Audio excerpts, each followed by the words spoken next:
You know that feeling, right? You step into an elevator, the doors close, and for just a split second, your brain flashes to some disaster movie where the cables snap. Well, if that's you, you are definitely not alone. But today, we're going to take apart that fear piece by piece and show you some of the most brilliant engineering you probably rely on every single day. So, let's get into it. So this is the big question, straight from a post on Reddit, and it's what we're here to unpack. See, the reason an elevator doesn't just plummet to the ground isn't just because the cables are strong. It's because the entire thing is designed from the ground up with one goal in mind: to fail safely. So, is that little moment of anxiety justified? Well, while the fear is totally understandable, the actual danger, it's pretty much non-existent. The reality of elevator safety is this incredible masterclass in thinking ahead, with layers upon layers of protection. Okay, the very first and most important idea we got to talk about is redundancy. You have to get that image of a single fraying rope out of your head. An elevator's suspension system is more like a powerful team, where every single member is strong enough to do the entire job all by itself. This whole philosophy is based on something engineers call fail-safe design, and it's a really profound idea when you think about it. If something breaks, the system's automatic default reaction isn't chaos, it's to make itself safe. For an elevator, that means stopping, not falling. Now, check this out, because it really shows what we're talking about. Think of a chain. It's a linear system. If one link breaks, that's it, game over. But an elevator's steel ropes, they're a parallel system. They work together, so if one were to snap, the others just pick up the slack. It's all about getting rid of that single point of failure.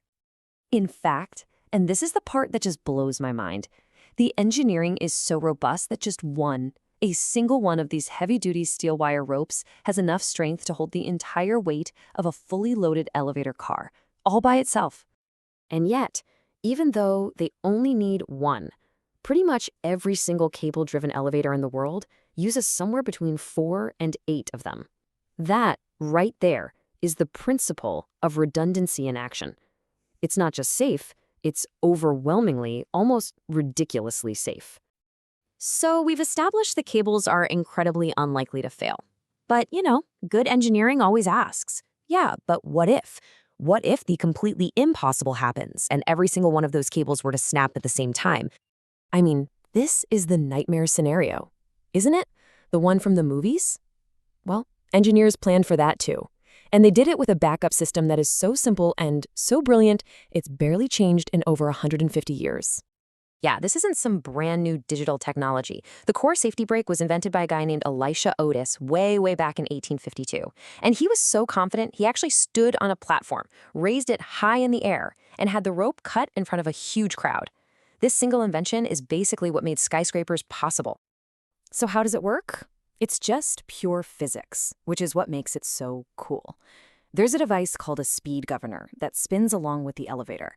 If the car suddenly starts moving too fast, like if it's falling, centrifugal force flings the governor's arms out. That trips a lever, and that lever slams a set of powerful mechanical brakes onto the guide rails. And the best part? It's all mechanical. It doesn't need electricity or a computer or a person to push a button. The very act of falling is what triggers the brakes to save you. Now, you might be thinking, okay, that sounds great in theory, but has it ever really been put to the test in a real emergency? Oh, yes, it has. In 2018, in a famous Chicago skyscraper, a few of the hoisting cables broke. An elevator with 6 people inside started falling from the 95th floor. And this is just the perfect illustration of how well the system works. The safety brakes engaged exactly like they were designed to. The car stopped so smoothly that the people inside had no clue they were just in a free fall. They thought the elevator had just gotten stuck. Nobody was hurt. It's just incredible. So let's just recap that beautiful automatic sequence of events. Cables snap. The car starts to accelerate. The governor instantly detects that extra speed and trips the brakes. And those brakes clamp onto the rails, bringing the car to a safe, controlled stop. It is a perfect system designed for one reason: to save lives. But wait, there's more. The engineers didn't even stop there. For the absolute 1 in a billion chance that the cables snap and the automatic brakes somehow fail, there are still 2 final layers of protection waiting at the very bottom of the elevator shaft. First, the elevator shaft itself is a really tight fit. So as a car falls, it compresses all the air underneath it, creating this giant air cushion that slows it down. And second, if it gets past that, there are massive shock absorbers or buffers waiting at the bottom of the pit, designed for one last life-saving stop. And we're not talking about simple springs here. For high-speed elevators, these are heavy-duty hydraulic pistons that absorb that huge amount of energy from the impact and turn it into heat. Now, their job isn't to give you a fluffy, soft landing. Think of them more like the airbag in your car. Their job is to slow that final deceleration down just enough to make it survivable. So we've got redundant cables, we've got automatic brakes, we've got massive buffers at the bottom. But what's the glue that holds all of this together and makes sure every single elevator is this safe? A rule book. A very, very detailed rule book. And the logic here from an expert at the company that started it all is pretty simple. You just can't have everyone making up their own rules about safety. You need one single uniform standard that everybody has to follow, which creates a guarantee of safety across the whole industry. And this quote from a chief elevator inspector really drives that home. Because of these shared standards, it doesn't matter if you're in California or Ohio, an elevator has to meet the exact same tough safety requirements. That ensures a high base level of safety for every single one of us. That rulebook has a name, the ASME A17 Safety Code.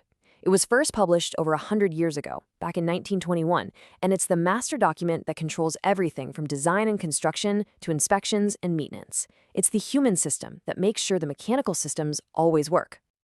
So, the next time you step into an elevator, just take a second and remember all this. You're stepping into one of the safest forms of transportation ever invented by human beings. And it's not because of one magic feature, it's because of a deep, multi-layered philosophy of fail-safe design and just overwhelming redundancy.